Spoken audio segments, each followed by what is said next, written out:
Boa noite a todos. Estamos iniciando mais uma live pelo Lar do Amor Cristão.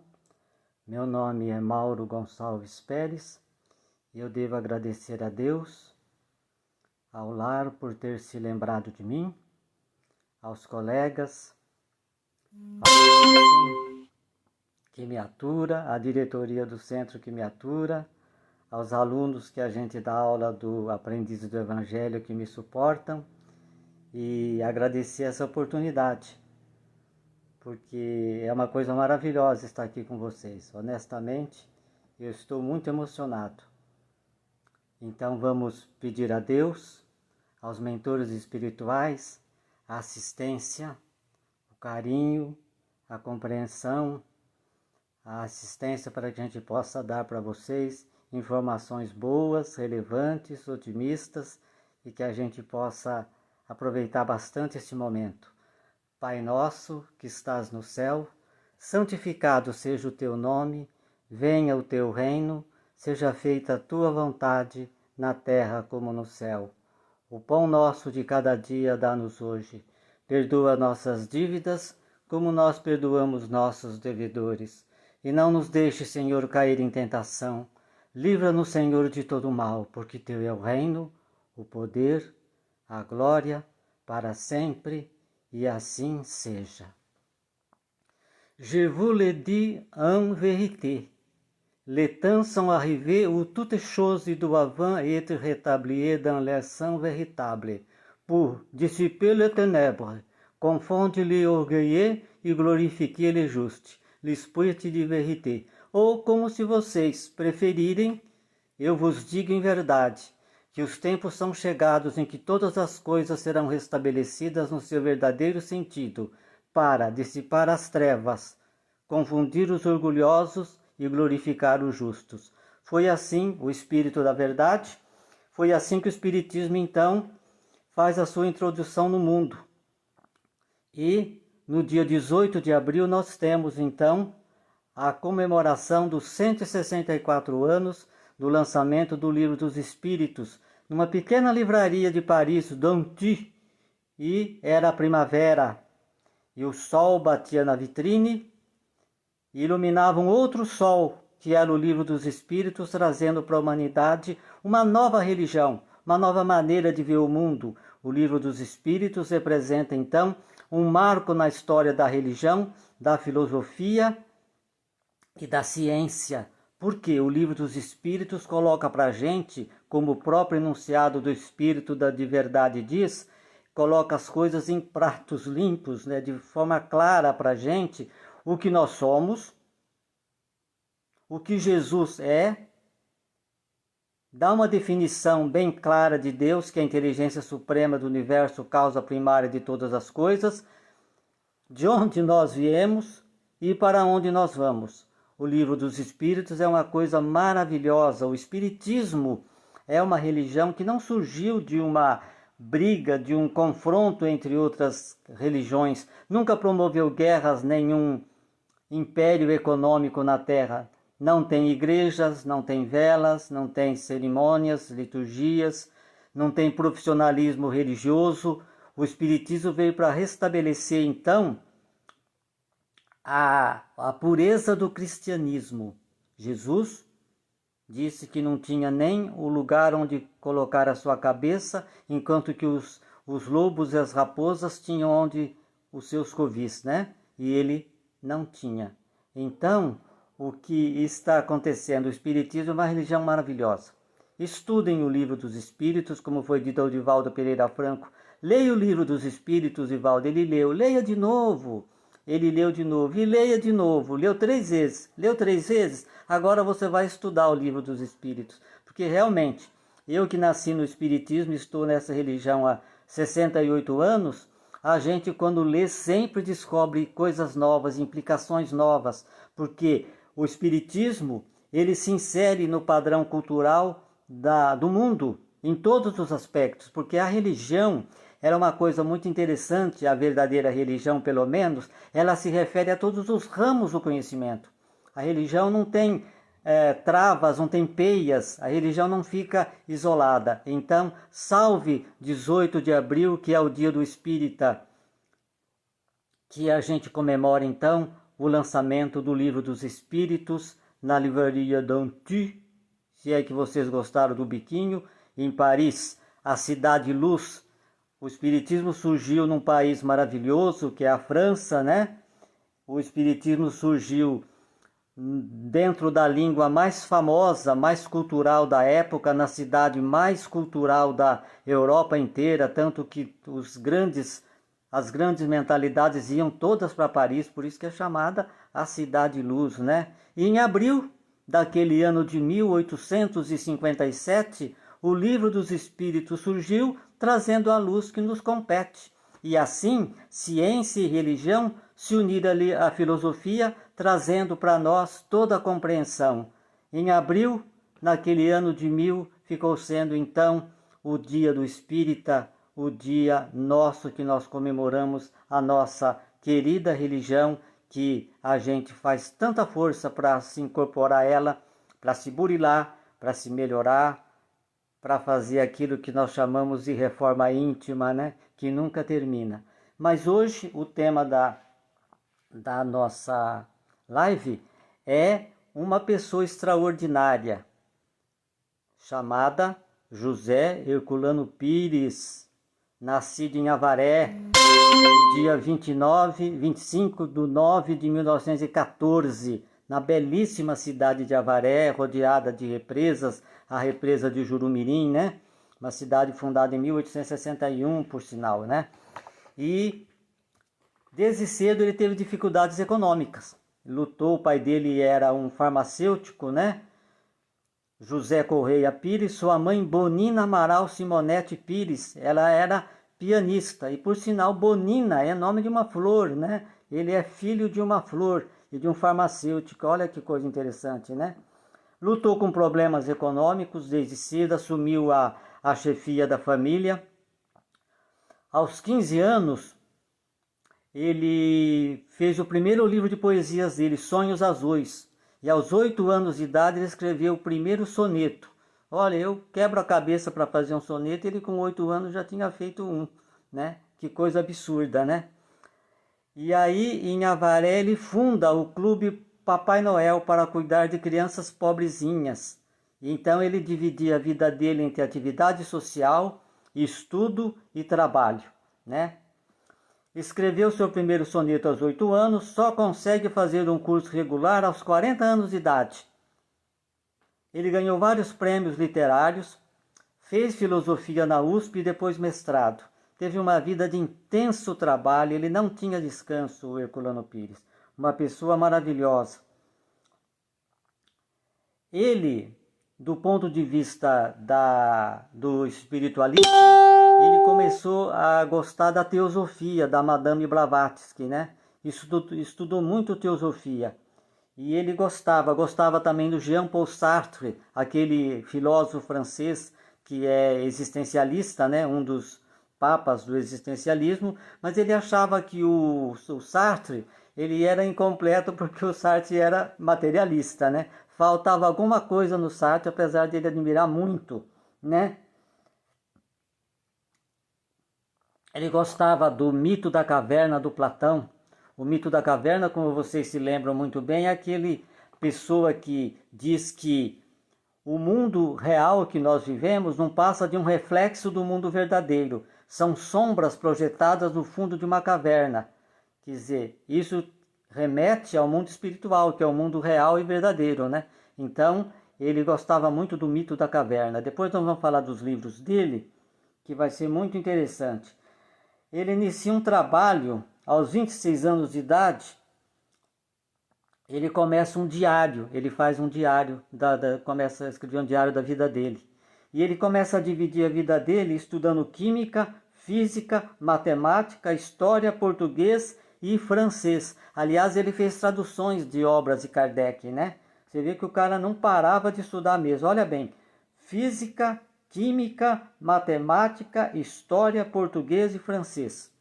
E a gente acha que para ser espírita, muita gente pensa que para ser espírita tem que ser meio burrinho. Não. tem que ser muito inteligentinho, porque o Espiritismo é ciência, filosofia e religião, e no capítulo 6º do Evangelho segundo o Espiritismo, eles mandam a gente se instruir, né?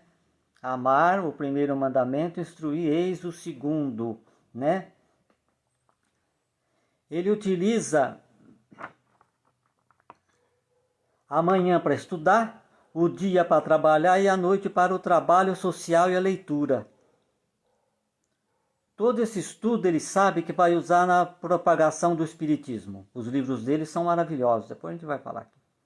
Herculano, se Kardec é o bom senso encarnado, como nós sabemos, Herculano é a razão encarnada. Muitos falavam isso dele, né? E realmente, os livros dele são extremamente racionais, muito bons. Ele falava que nem todo distúrbio mental é obsessão, que o tratamento médico era necessário, porque muito espírito tem a mania de dizer que qualquer probleminha a pessoa precisa de tratamento, que está obsedado e tal. Não, ele nunca dispensou o tratamento médico nos distúrbios das pessoas. É lógico que o espiritismo ajuda, né? Os passes ajudam e curam muitas coisas quando são apenas espirituais, mas o tratamento junto com o médico ele é bom, ele é indispensável, porque previne que o problema seja material, né? Ele superava os seus problemas através de contato com a natureza. Ele amava a natureza. Passeava na cidade de Avaré, contemplando as árvores antigas da cidade. Ele adorava os animais, adorava as plantas. Lutou contra preconceitos de ser espírita e cria um posto de puericultura. Nasce a primeira filha, né? Heleninha, Helenilda. Ele troca as fraldas da menininha e dá banho. Ele não era machista, né? Ele fazia serviço assim considerados femininos, né? Trocava a fralda da nenezinha. Na sua causa social, sofre ataques e xingamentos de um padre por ser espírita. Naquela época ainda tinha muito disso, né? Hoje em dia, felizmente, os espíritas estão sendo compreendidos e tolerados bem pelas outras religiões. É aprovado num concurso para a Secretaria da Fazenda do Estado de São Paulo. Foi jornalista por mais de 20 anos nos Diários Associados. Foi presidente do Sindicato dos Jornalistas do Estado de São Paulo. Conduz os espíritas para uma vida de ação em vez de simples rezadores. Então ele fala que o centro espírita ele deve ser ligado à comunidade, ele tem que estar sempre prestando serviços. É claro que rezar é super importante, a prece é indispensável, mas a gente tem que arregaçar as mangas, não é? E colocar a mão na massa. É isso que ele falava, né? Foi secretário crítico literário dos Diários Associados. Foi crítico literário, tinha uma capacidade exponencial enorme. Foi um dos organizadores da Faculdade de Filosofia de Araraquara. Escreveu 80 livros. 80, não foi um só não, né?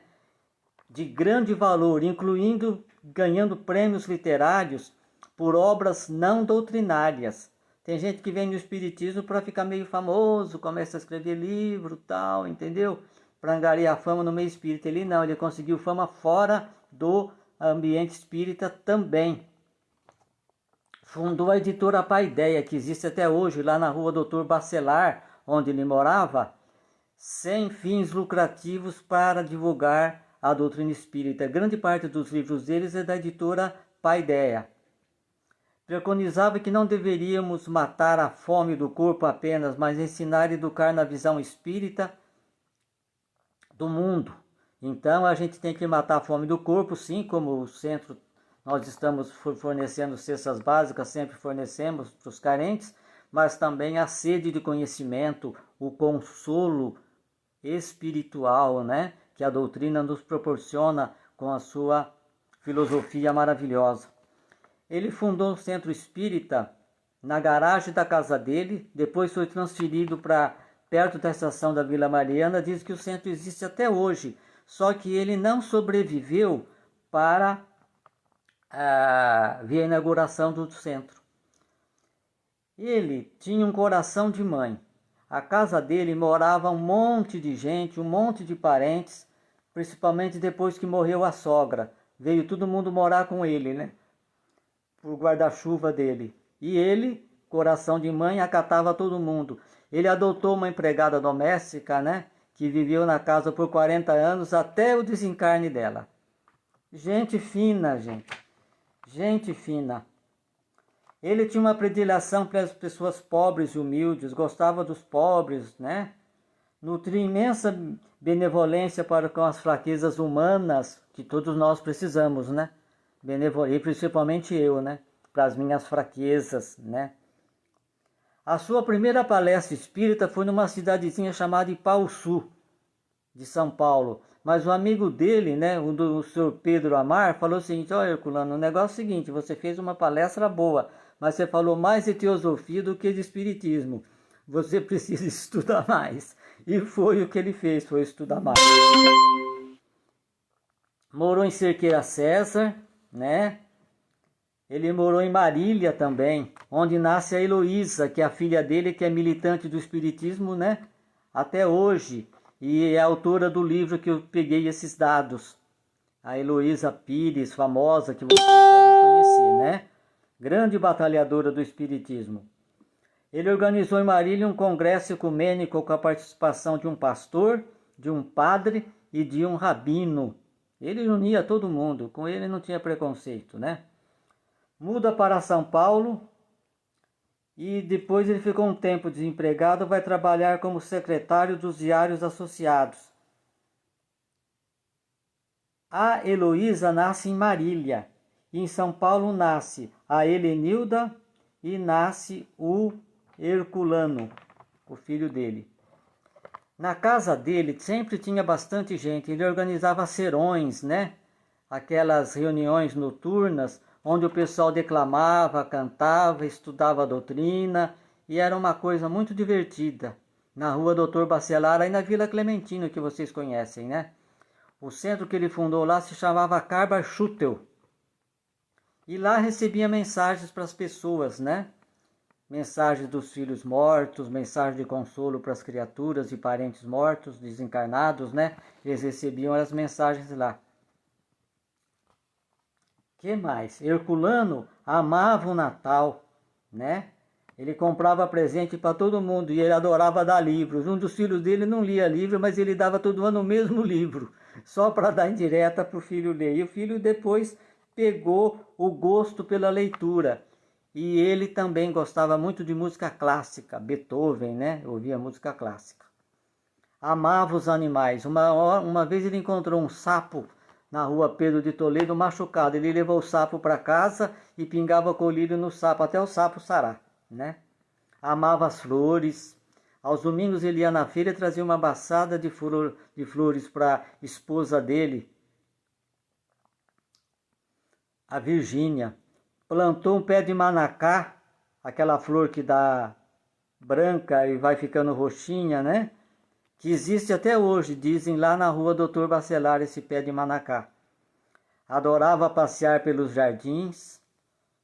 Todo dia 9 de março, ainda as pessoas trazem flores para casa em homenagem ao desencarne dele, que foi dia 9 de março. Amava livros. Ele comprou um jornal em Marília, mas devido à guerra o jornal não foi para frente e ele muda para São Paulo. Herculano Pires tratava as mulheres de forma igualitária, com os mesmos direitos dos homens, e ele tinha outro detalhe: ele não tentava mudar as pessoas, ele aceitava as pessoas tais como elas são, não ficava dando conselho, não ficava pegando no pé, ele dava o exemplo, ele era um exemplo vivo daquilo que ele escrevia e daquilo que ele pregava. Coração de mãe. E ele desencarnou no dia 9 de março de 1979, após um mal súbito. Ele foi atendido aí no Hospital São Paulo e lá ele desencarnou. O Emmanuel disse a Chico Xavier que Herculano Pires foi o metro que melhor mediu Kardec e que era a maior inteligência espírita contemporânea. E de fato, Isso é verdade. O próprio Emmanuel reconheceu a grandeza dele. Ou seja, o Emmanuel quis dizer que a pessoa que melhor entendeu Allan Kardec foi Herculano Pires. Verdade. E o Chico teve um sonho com ele. Chico sonha com ele que ele está pregando o espiritismo no mundo espiritual. Parece ter uma coisa interessante. Ele estava pregando o espiritismo lá, incansável, mesmo depois de desencarnado. Na visão de Heloísa Pires, sua filha, Chico é o homem amor e Herculano é a inteligência iluminada pelo amor. Desencarnou no dia 9 de março de 79, aos 65 anos, no Hospital São Paulo. Agora nós vamos falar um pouco das obras dele, né? Vocês que já leram todos os... para as mulheres que gostam de romance, tem o romance dele, Madalena, onde ele conta uma história muito interessante que eu recomendo o livro. E aqui tem, olha, Os Filósofos. Quem quiser conhecer os principais filósofos, as suas ideias e parte de sua biografia, esse livro é interessante. Leiam, por favor. O que mais que ele escreveu? Aqui, O Espírito e o Tempo, obras dele. Esse livro aqui conta a história espiritual da humanidade, como a religião surgiu lá nos tempos do Paleolítico, do Neolítico, e foi crescendo, crescendo, crescendo, e se depurando, né, até chegar na pureza e na imaterialidade, vamos dizer assim, da crença até o Espiritismo. É um livro super interessante. Sabe por que tem essas pedrinhas na capa? Essas pedrinhas na capa é devido ao fato de que o Herculano Pires colecionava pedras, ele gostava. Ele via uma pedra diferente, ele levava para casa e deixava no quarto dele. Tem essas pedrinhas por isso, olha que interessante. É um livro muito bom. Esse aqui, ó, Visão Espírita da Bíblia. Esse livro aqui, ele coloca as coisas da Bíblia dentro da visão espírita, ou seja, ele explica a Bíblia de um ponto de vista espírita. Que a Bíblia, se a gente for interpretar ao pé da letra, vocês sabem que não dá certo. Olha, Visão Espírita da Bíblia, Herculano Pires. Ele deu curso, olha, esse aqui é o curso dinâmico de Espiritismo, o grande desconhecido. Ele tem razão. O Espiritismo, apesar de a gente estar muito tempo no Espiritismo, a gente está sempre tendo que aprender, sempre tendo que entender o Espiritismo melhor. Por quê? Porque as coisas mudam, o mundo muda, o desenvolvimento do mundo requer novas explicações, novos enfoques, né? Então ele explica o Espiritismo de uma maneira contemporânea, ou seja, ele coloca o Espiritismo dentro do dia a dia, dos acontecimentos políticos, religiosos, científicos, filosóficos, para que a gente não se perca. Se a gente não atualizar os nossos estudos, o que acontece? A nossa teoria vai ficando muito distante da prática, do devir do mundo, né? Do acontecer das coisas. E a gente vai perdendo o fio da meada. Então a gente tem que estar sempre esticando e entendendo o mundo numa visão espírita, mesmo e principalmente as coisas absurdas que a gente acha no mundo, pandemias, problemas, guerras, tudo, entender isso de um ponto de vista espírita e às vezes, né, e todas as vezes, aliás, necessário ao desenvolvimento do planeta e do ser humano. E esse aqui, olha, esse aqui é interessantíssimo, Revisão do Cristianismo. Nesse Revisão do Cristianismo, esse livro é recomendado principalmente para as pessoas que vieram de outras religiões, do catolicismo, do protestantismo, e ainda não conseguem se desligar de liturgias, de práticas, né, de outras religiões. Então esse livro significa o quê? A quebra do cordão umbilical. Aqui ele explica de forma muito clara, né, o propósito do Espiritismo, a mentalidade espírita, a filosofia espírita, no sentido de colocar o Espiritismo dentro do contexto do mundo das religiões, como o significa a pureza do cristianismo e o corolário daquilo que Jesus ensinou. Então, para as pessoas que ainda estão vacilantes, né, apesar de que é recomendável para todo mundo, que estão meio vacilantes dentro do espiritismo, tá meio ainda, né, com o pé em 2 ou 3 canoas.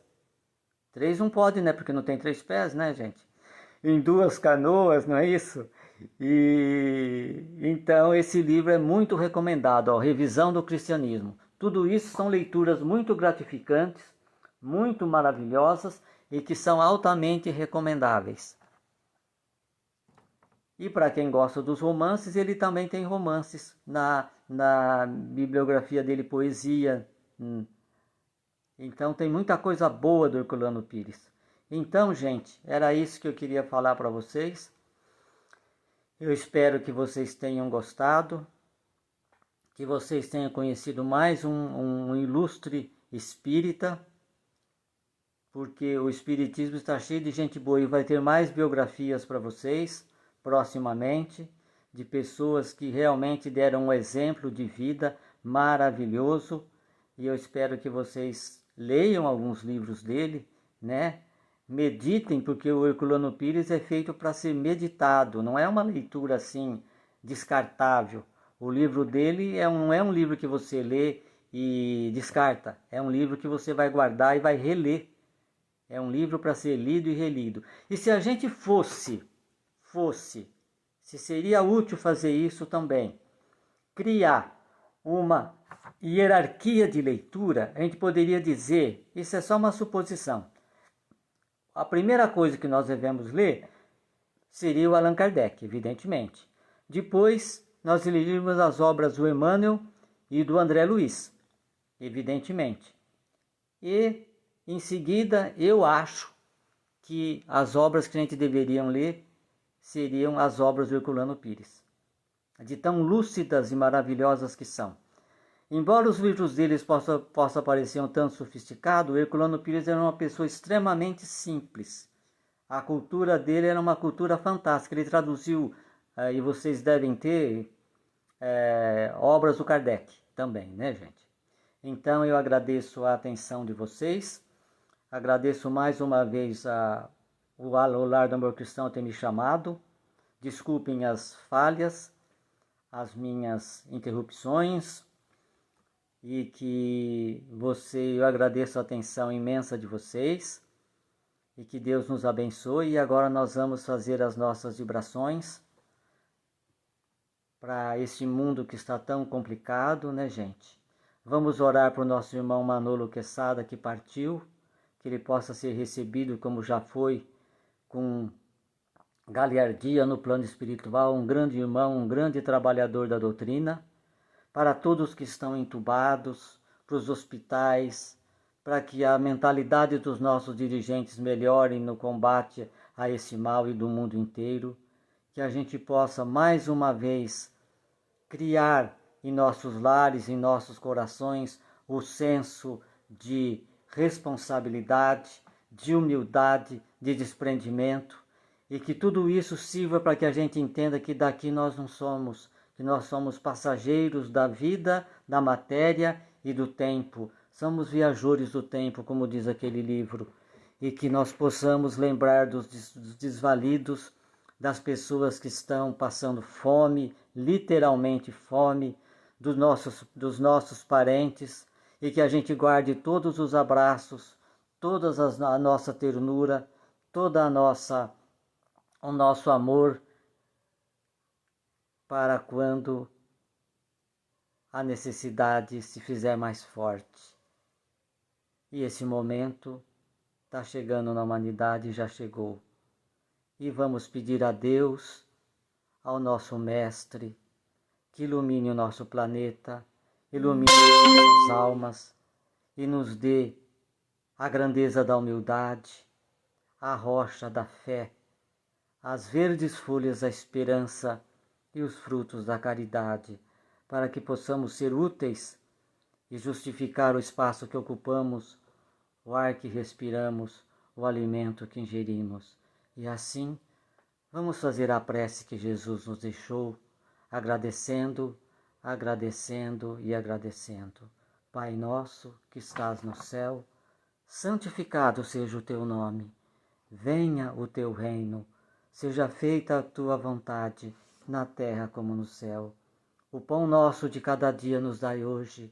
Perdoa nossas dívidas, como perdoamos nossos devedores. Não nos deixe, Senhor, cair em tentação. Livra-nos de todo mal, porque teu é o reino, o poder e a glória para sempre, e assim seja. Obrigado a todos, uma boa noite e que Deus nos abençoe.